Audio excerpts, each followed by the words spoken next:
God show channel చూస్తున్న మీ అందరికీ త్వరలో రాబోతున్న యేసుక్రీస్తు పరిశుద్ధ నామంలో శుభాలు వందనాలు తెలియజేస్తున్నాను. ప్రియులారా, గత వీడియోలో 8వ అధ్యాయం గురించిన ధ్యానంను మనము విని ఉన్నాము. 8వ అధ్యాయంలో 7వ ముద్ర విప్పబడుట, 7వ ముద్ర విప్పబడిన తర్వాత మనం చూసుకున్నట్టుగా దేవుని ఎదుట 7 దూతలు 7 బోరలు పట్టుకొని నిలిచి ఉండుట. ఆ 7 బోరలలో 4 బోరలు ఈ యొక్క 8వ అధ్యాయంలో ఊదిన తర్వాత ఈ యొక్క భూమి మీదను, సముద్రంలోను, నదులలోను, వాయుమండలంలోను ఎటువంటి మార్పులు జరిగి ఉన్నాయనే విషయాన్ని మనము గత వీడియోలో తెలుసుకున్నాం. చివర 4 బోరలు ఊదిన తర్వాత ఆకాశ మధ్యన ఒక పక్షిరాజు అనగా ఒక దేవదూత ఎగురుచు మిగిలిన 3 బోరలు ఊదబోచున్న అనగా 5, 6, 7 బోరలు ఊదబోచున్న దేవదూత చూసి అయ్యో అయ్యో అయ్యో అంటే ఈ భూమి మీద ఉన్న మనుషులకి శ్రమ అని చెప్పుట. అక్కడితో 8వ అధ్యాయము ముగిసినట్లుగా మనము చూడవచ్చు. పిల్లరా, ఈ యొక్క అధ్యాయం చాప్టర్ 9 1 నుండి 21 వచనంగా లేఖన భాగము. 1వ వచనం చూసినట్లయితే ఇక్కడ 5వ దూత బోర ఊదిన సంఘటన మనం చూడవచ్చు. 5వ దూత బోర ఊదినప్పుడు ఆకాశం నుండి భూమి మీద రాలిన ఒక నక్షత్రమును చూచితిని అంటాడు భక్తుడు. ఆకాశం నుండి భూమి మీదకి ఒక నక్షత్రం రాలిందంట. ఆ యొక్క నక్షత్రము ఏంటి అని ఆలోచన చేసినప్పుడు చాలామంది బైబిల్ పండితులు అంటారు ఆ యొక్క ఆకాశం నుండి రాలిన నక్షత్రము సాతాను అని అంటారు అన్నమాట. దీనికి రిఫరెన్స్గా వాళ్ళు యెషయా గ్రంథము 14వ అధ్యాయము 12వ వచనాన్ని తీసుకుంటారు. అంటే ఆకాశం నుండి రాలిన తేజో నక్షత్రము, వేకువ చుక్క అని కూడా అంటారు. అలాగే లూకా సువార్త 10వ అధ్యాయము 18వ వచనంలో సాతాను మెరుపు వలె క్రిందకు పడదోయబడుట అనే సందర్భాన్ని కూడా వాళ్ళు ఉచ్చరిస్తారు. అలాగే ప్రకటన గ్రంథము 12వ అధ్యాయము 7 నుండి 9 వచనాల్లో ఘట సర్పము పడద్రోయబడును. కాబట్టి ఈ యొక్క వచనాలను బట్టి ఈ ఆకాశం నుండి నేల మీద రాలిన ఆ నక్షత్రము సాతాను అని అంటారన్నమాట. కొంతమంది బైబిల్ పండితుల అభిప్రాయం ప్రకారము ఇది సాతాను కాదు, కానీ ఆకాశం నుండి రాలిన ఈ నక్షత్రము దేవదూత. ప్రకటన గ్రంథము 20వ అధ్యాయము 1 నుండి 2 వచనాలు చూసినట్లయితే అక్కడ ఒక పెద్ద సంఖ్యలను చేత పట్టుకుని అగాధపు తాళపు చెవులు కలిగిన ఒక దూత పైనుండి దిగవచ్చుట భక్తులు చూస్తాడు. అలాగే 9వ అధ్యాయం 11లో కూడా మనం చూడవచ్చు. అంటే దీనిని బట్టి అంటే సాతానుని ఆ యొక్క సంఖ్యలు పట్టుకొని అగాధములో 1000 సంవత్సరాలు బంధిస్తాడు.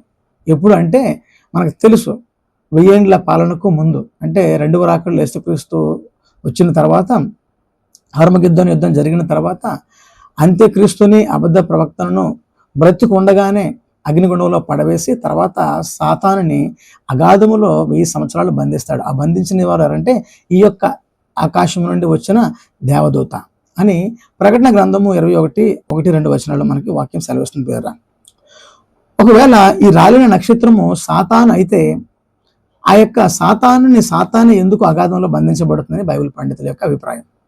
సాతాను అయినప్పుడు ఆ 1000 సంవత్సరాలు అగాధంలో, ఒకవేళ సాతానే ఆ యొక్క అగాధం అనగా పాతాళంలోకి అధిపతి అయి ఉన్నట్లయితే ఎందుకు సాతాను తనను బంధించుకుంటాడు? కాబట్టి సాతాను కాదు, దేవుని యొక్క దూత, మహా అధికారం కలిగిన దూత అని బైబిల్ పండితులు అభిప్రాయపడతారు. ఈ విషయాన్ని మనం 1వ వచనంలో మనం చూడవచ్చు. అలాగే 2 నుంచి 11 వచనాలు మనం చూసినట్లయితే అక్కడ అతడు అనగా ఆ దూతకి ఇంకో పేరంటే ఇదే అధ్యాయం 9వ అధ్యాయము 11వ వచనం ఉంటుంది. పాతాళపు దూత అంట. పాతాళపు దూత, వాడికి హెబ్రీ భాషలో అబద్దోను, గ్రీకు భాషలో అపోల్లోయోను అని పేరు. అపోల్లోయోను అంటే డెస్ట్రాయర్, నాశనము చేసేవాడు. ఈ యొక్క దూతకి ఏంటండి అబద్దోను, అపోల్లోయోను పేరు కలదు. ఈ యొక్క దూత, పాతాళపు దూత అగాధమును తెరవగా, అగాధం అంటే సియోల్ అంటారు, అలాగే హెడిస్ అనే 2 పేర్లు ఉంటాయి. సియోలు, హెడిస్ అంటే అగాధము ఇంకొక పేర్లు అన్నమాట. ఈ యొక్క తాళపు చెవితో అగాధమును తెరవగా ఆ అగాధములో నుండి పెద్ద కొలిమిలో నుండి వచ్చే పొగ వంటిది ఒకటి బయటకు వస్తుందంట. ఆ పొగ బయటకు వచ్చి ఈ వాయుమండలం అంతా కూడా చీకటి కమ్మెనంట, అంటే చీకటిగా అయిపోతుందన్నమాట. ఈ వాయుమండలం అంతా చీకటి కమ్మెను అని లేఖనములు సెలవిస్తున్నాయి పిల్లరా. అంటే చూడండి, ఏదైనా ఒక పెద్ద ఫైర్ యాక్సిడెంట్ అయినప్పుడు, ఒక కంపెనీ కాలిపోతున్నప్పుడు ఆ మంట లేచినప్పుడు చుట్టుపక్కల ప్రాంతం అంతా కొడలైపోతున్నాయి. ఆ యొక్క పొగతో నిండిపోయి మబ్బు వలె అయిపోతుంది కదా, అలా చూడండి. ఒక పెద్ద అగ్నిపర్వతం బదులైనప్పుడు కొన్ని కిలోమీటర్ల మేర ఆ యొక్క పొగ ఆకాశం కంటే ఇలాంటి డార్క్ క్లౌడ్స్, ఒక చీకటి మేఘం వల్ల కమ్మేస్తుంది కండి. ఇలా ఈ యొక్క దూత, ఈ యొక్క పరలోకం నుండి రాలిపడిన ఈ నక్షత్రం, ఈ దూత అగాధమును తెరవగా ఆ పొగ వంటి పొగది లేచి ఏంటి ఈ ఆకాశ మండలం అంతా కూడా, వాయుమండలం అంతా కూడా చీకటి కమ్మినట్లుగా చేసినట్లు మనము చూడవచ్చును. ఆ పొగలో నుండి ఏమొస్తున్నాయంట, మిడతలు భూమి మీదకి వచ్చిన మిడతల వంటి జీవులు వస్తున్నాయట. అంటే ఈ యొక్క మిడతలని మనకి యోవేలు గ్రంథంలో 2వ అధ్యాయం 25 వచనంలో చూసినట్లయితే ఆ యొక్క మిడతలు దేవుని మహాసైన్యం, అంటే దేవుని ఆజ్ఞ నెరవేర్చే సైన్యం. అలాగే నిర్గమకాండలో మనం చూస్తాం 10వ అధ్యాయం 4వ వచనంలో అక్కడ మిడతల దండు ఆ యొక్క పంటలు, ఐగుప్తు యొక్క పంటలను తినివేస్తాయి. ఇక్కడ ఈ యొక్క మిడతల వంటివి ఈ పొగలో నుంచి మిడతలు కాదు కదా, ఇవి చాలా విచిత్రమైనవి. వీటి రూపము చాలా విచిత్రంగా ఉంది. ఈ మిడతల రూపాన్ని ఇక్కడ వర్ణిస్తూ ఉన్నాడు భక్తుడు. అవి గుర్రములను పోలిన అయి ఉన్నాయట, యుద్ధానికి పోయే గుర్రముల వలె ఉన్నాయంట. వాటి తల వెంట్రుకలు స్త్రీల వెంట్రుకల వంటిగా ఉన్నాయంట. వాటి తల మీద మెరిసే కిరీటములు వంటివి ఉన్నాయండి. చూడండి, వాటి యొక్క తల వెంట్రుకలు స్త్రీల వెంట్రుకల వలె ఉన్నాయి. వాటి తల మీద మెరిసే కిరీటాలు ఉన్నాయి. మనుష్యుల ముఖం వంటి ముఖం వాటికి ఉందంట. చూడడానికి మిడతలని ఇక్కడ పిలువబడుతుంది, కానీ వాటి యొక్క రూపం ఎలాగుందని, మనుషుల వంటి ముఖం ఉందట. సింహపు కోరల వంటి పండ్లు వాటికి ఉన్నాయంట. వాటి యొక్క మైమరుపు అనగా ఈ యొక్క రొమ్ము, బ్రెస్ట్ ప్లేట్ అంటారు ఇంగ్లీష్లో, ఇనుము వలె ఉందట ఆ మైమరుపు అనేది. ఈ యొక్క బ్రెస్ట్ అనేది ఎలా ఉందంటే ఇనుముతో మెరిసే ఒక దానిలా ఉందన్నమాట. వాటికి రెక్కలు ఉన్నాయంట. ఏమన్నాయండి, ఈ యొక్క మిడతల రూపం కలిగిన ఈ జీవులకు రెక్కలు ఉన్నాయి.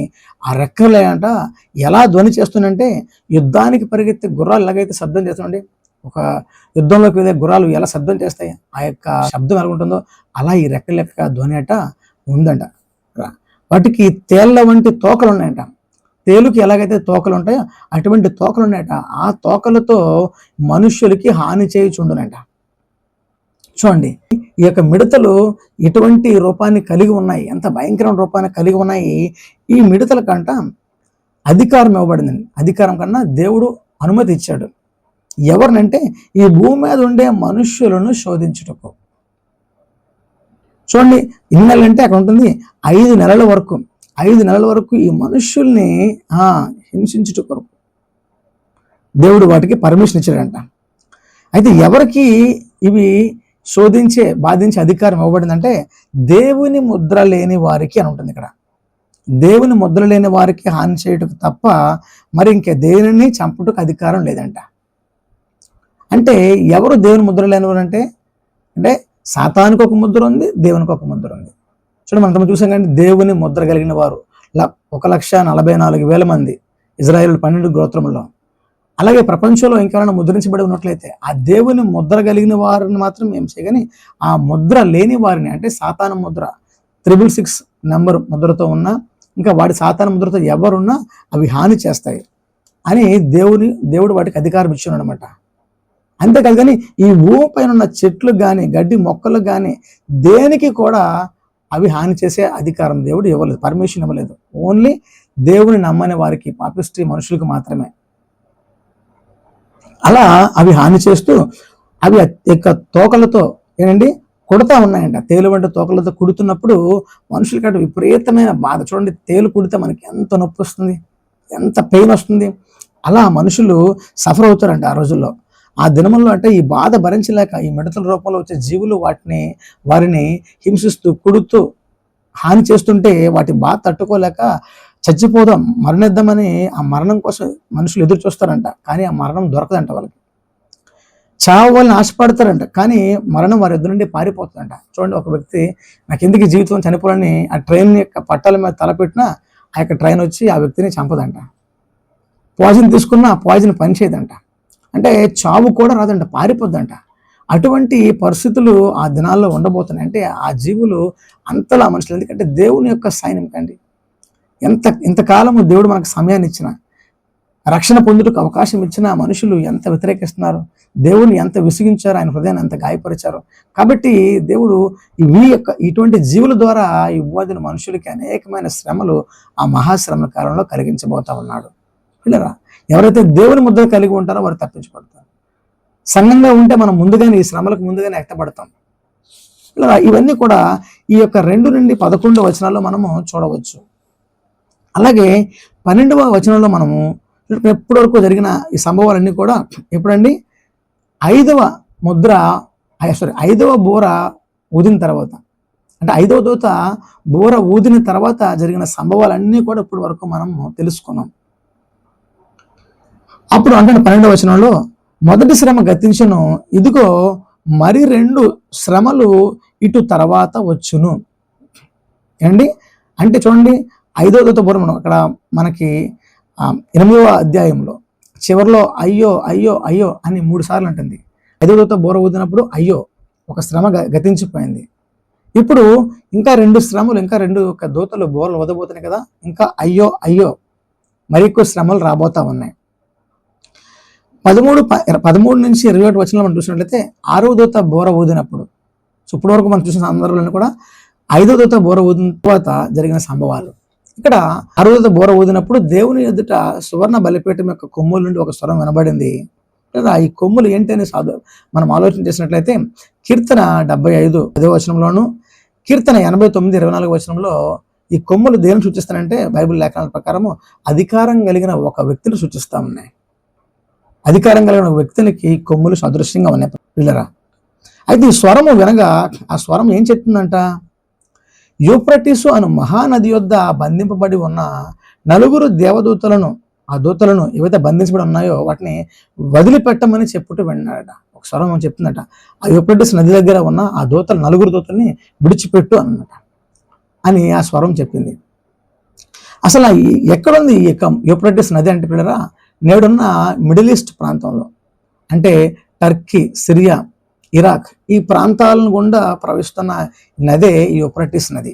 ఇదే నది మనకు ఆదికాండము 2వ అధ్యాయం 14వ వచనంలో ఏదైనా తోటలు గుండా తడుపుతూ ఒక నది ప్రవహిస్తూ ఉంటుంది. ఆ నది ఏదైనా తోట నుంచి ప్రవహిస్తూ 4 శాఖలు అయిపోతూ ఉంటుంది.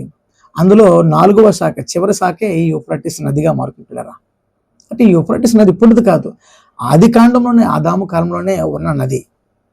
లేదా అయితే ఈ 4 దేవదూతలు ఎవరైతే యూఫ్రటీస్ నది దగ్గర బంధించబడి ఉన్నారో వీళ్ళు ఎవరు అని ఆలోచన చేస్తే కొంతమంది బైబిల్ పండితుల అభిప్రాయం ప్రకారము ప్రకటన గ్రంథం 7వ అధ్యాయం 1వ వచనంలో చూడండి, మనం చూస్తాం కదా, 4 దిక్కులలో 4 దేవదూతలు వాయువులను పట్టుకొని ఉంటారు కదా, వారు వీరే అని కొంతమంది అభిప్రాయపడుతుంటారు పిల్లరా.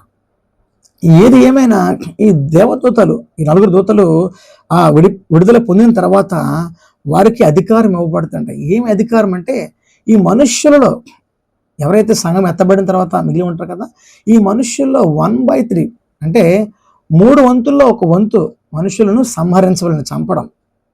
అంటే చూడండి, సంఘం ఫర్ ఎగ్జాంపుల్ ఇప్పుడు మన ప్రపంచ జనాభా 9 కోట్ల మంది అనుకోండి. సంఘం ఎత్తబడినప్పుడు ఒక 3 కోట్ల మంది వెళ్ళిపోయారు అనుకోండి దేవుని యొక్క మధ్యాకాశానికి. ఇంకెంతమంది మిగులుతారు ఇక్కడ? 600 కోట్ల మంది మిగులుతారు. 600 కోట్ల మందిలో 3 వంతుల్లో ఒక భాగం అంటే 200 crores. అంటే దాన్ని బై 3 చేస్తే ఏమండి 600 కోట్లలో ఒక భాగం అంటే 200 కోట్ల మంది. అంటే ఈ యొక్క విడిచిపెట్టబడిన దేవదూతల ద్వారా సుమారు 200 కోట్ల మంది సంహరించబడతారు, చంపబడతారు. అయితే వాటికి ఒక సమయం నిర్ణయించబడిందట. ఏంటి? వాటికి ఒక సమయము, ఒక రోజు, ఒక నెల, ఒక సంవత్సరం దేవుడు ఒక టైం ఫిక్స్ చేశాడు. పలానా సమయంలో, పలానా రోజున, పలానా నెల, పలానా సంవత్సరంలో మీరు విడుదల పొంది ఆ యొక్క మనుష్యుల్ని ఎవరైతే భూమి మీద ఉన్నారో వాళ్ళలో 3వ భాగము మనుష్యుల్ని మీరు సంహరించవాలని. వీటితో పాటు ఒక పెద్ద సైన్యం బయలుదేరింది మనుషులను సంహరించడం వరకు 4 దిక్కులకు కూడా. అక్కడ ఉంటుంది, వారు గుర్రపు రౌతుల సైన్యము లెక్క 20 కోట్ల మంది అట. 20 కోట్ల మంది గుర్రపు రౌతుల సైన్యము ఈ భూమి మీద ఉండే 3వ భాగం మనుషులను నాశనం చేయటకు బయలుదేరింది. అంటే ఈస్టు, వెస్టు, నార్త్, సౌత్ 20 కోట్లు అంటే ఒక్కొక్క దిక్కుకి తూర్పు భాగం వైపు, తూర్పు దేశాల వైపు 5 కోట్ల మంది సైన్యం వెళ్ళినా, పడమర వైపు 5 కోట్లు, దక్షిణం వైపు 5 కోట్లు, ఉత్తరం వైపు 5 కోట్లు, అలా వెళ్ళిన 20 కోట్ల మంది. అంటే ఒక దిక్కు వైపు 5 కోట్ల మంది సైన్యం వెళ్ళి ఆ యొక్క ప్రాంతాల్లో, దేశాల్లో ఉండే మనుషుల్ని సంహరిస్తున్నాయి పిల్లలు. చూడండి, ఈ ప్రపంచంలో ఉండే అన్ని యొక్క దేశాల మిలిటరీ అనగా సైనిక నెంబర్ని మనం లెక్కిస్తే 2-3 కోట్ల కన్నా ఎక్కువ లేదు. అంటే అమెరికా నుంచి ఇండియా వరకు అన్ని దేశాల యొక్క సైన్యాన్ని లెక్కిస్తే సుమారు 3 కోట్ల కన్నా ఎక్కువ ఉండదు. కానీ వీటి యొక్క సంఖ్య 20 కోట్లు. అంటే ఈ ప్రపంచ దేశంలో ఉండే అన్ని దేశాల యొక్క మిలిటరీ పవర్ కన్నా పవర్ఫుల్. ఇవి నలుదిక్కులకి వెళ్ళి ఆ భూమి మీద విడవబడి ఉన్న 3వ భాగం మనుషుల్ని సమరుస్తున్న పిల్ల. అయితే ఈ గుర్రములు ఉన్నాయి, వాటి మీద మనుషులు వాటి మీద కూర్చున్నారని అన్నమాట. మనుషులు కాదు కానీ వాటి మీద కూర్చున్నవారు అని ఉందన్నమాట. ఈ గుర్రములకు కూడా ఒక రూపం ఉంది. ఎలాగైతే మిడతలకు ఒక రూపం ఉందో ఈ గుర్రములకు కూడా ఒక రూపం ఉంది. ఇక్కడ ఆ రూపాన్ని వర్ణిస్తున్నాడు భక్తులు. వాటి యొక్క తలలంట సింహపు తలల వంటివంట. వాటి నోట నుండి అగ్ని ధూమగంధకములు బయలు వెడలుచుండను. పాము వంటి తోకలు వాటికి ఉన్నాయట. ఆ తోకలతో అవి వాళ్ళు కుడుతూ హాని చేస్తున్నాయంట. వాటి బలము వాటి నోళ్ళ యందు ఉంది. అంటే వాటి బలం ఎక్కడుందంటే వాటి నోటిలోనూ వాటి తోకలోనూ ఉన్నాయంట. ఆ యొక్క నోటితోనూ ఆ తోకలతోనూ మనుషుల్ని కుడుతూ హాని చేస్తూ గాయపరుస్తూ ఉన్నాయి పిల్లరా. వాటికి బెస్ట్ ప్లేట్ ఈ మైమరుపు ఉంది కదా, అది నిప్పు వల్లే మెరుస్తూ ఎరుపు నీలం గంధక వర్ణములతో ఉందంట. అంటే ఇక్కడ వాటికి ఒక బ్రెస్ట్ ప్లేట్ ఉంది ఈ రొమ్ము భాగాన, అది ఎరుపు నీలము గంధక వర్ణంతో అనమాట. ఈ నోట నుండి బయలు వెళ్ళే ఈ అగ్ని, వాటి నోట నుండి బయటికి వెళ్ళే ఈ అగ్ని, ఈ యొక్క ధూమం అంటే అగ్ని, ధూపం అంటే పొగ, గంధకం, ఈ అగ్ని ఈ యొక్క పొగ రెండు కలిసిన మిశ్రమం. ఈ మూడింటి చేత, అగ్ని చేత, ఈ పొగ చేత, ఈ గంధకం చేత మనుషులు 3వ భాగం మనుషులు చంపబడతారంట. చూడంటే సుమారు 600 కోట్ల అనుకుంటే 200 కోట్ల మంది జనం ఈ యొక్క అగ్ని వలన, ఈ పొగ వలన, ఈ గంధకం వలన చంపబడతారు. ఇంత విధ్వంసం జరిగిన తర్వాత, ఈ జీవులు ఎంత ఇబ్బంది పెట్టి ఎంత నాశనం చేసిన తర్వాత కూడా మనుషుల్లో మార్పు వస్తుంది అనుకుంటే పిల్లరా, మార్పు రాదంట. ఇంకనూ వాళ్ళు ఎవరైతే 200 కోట్ల మంది చనిపోకుంటారో 400 కోట్ల మంది, వీళ్ళేమి ఇప్పుడు కూడా మారు మనసు పొంది దేవుని వైపు తిరగరంట. ఇంకా వాళ్ళ విగ్రహారాధన చేస్తారంట. ఇంకా నరహత్యలు, ఇంకా జారత్వము, దొంగతనము, వ్యభిచారము, ఈ లోకంలో ఉండే పాపిష్టి క్రియలను కొనసాగిస్తూనే ఉంటారంట. చూడండి పిల్లరా, మనుషులకి దేవుడు ఆ అంత్యకాలంలో, ఆ మహాశ్రమల కాలంలో ఈ మిడతల రూపం కలిగిన జీవుల ద్వారా, ఈ యొక్క గుర్రముల రూపం కలిగిన జీవుల ద్వారా ఎంతో హాని, ఎంతో అపత్రమైన పరిస్థితులు కలిగజేస్తున్నప్పటికీ మనుషులు పశ్చాత్తాపం కలిగి దేవుని వైపు తిరగట్లేదు. ఇంకా వారు చేయుచున్న విగ్రహారాధన, ఆ పాపిష్టి క్రియలు అవే కొనసాగిస్తున్న పిల్లరా. కాబట్టి మనకి ఇది అనుకూల సమయము, దేవుడు మనకి ఇచ్చిన మంచి సమయము రక్షణ పొందుటకు. ఇటువంటి మహాశ్రమల నుండి మనం తప్పించుకున్నట్టుకు ఇదే సరైన సమయం. అందుకని లేఖనం సెలవిస్తుంది, ఇదే రక్షణ దినము. కాబట్టి అటువంటి మహాశ్రమల్లో మనం ఎవరినూ ఉండకుండా ఆ శ్రమల కాలానికి ముందే దేవుని యొక్క రాకడలో ఎత్తబడి ఆయనతో ఆ యొక్క 7 ఏండ్ల విందులో ఉండాలని మిమ్మల్ని అందరినీ వేడుకుంటూ ఈ యొక్క మాటలు మీ అందరి హృదయంలో దీవించి ఆశీర్వదించబడును గాక. Amen, amen.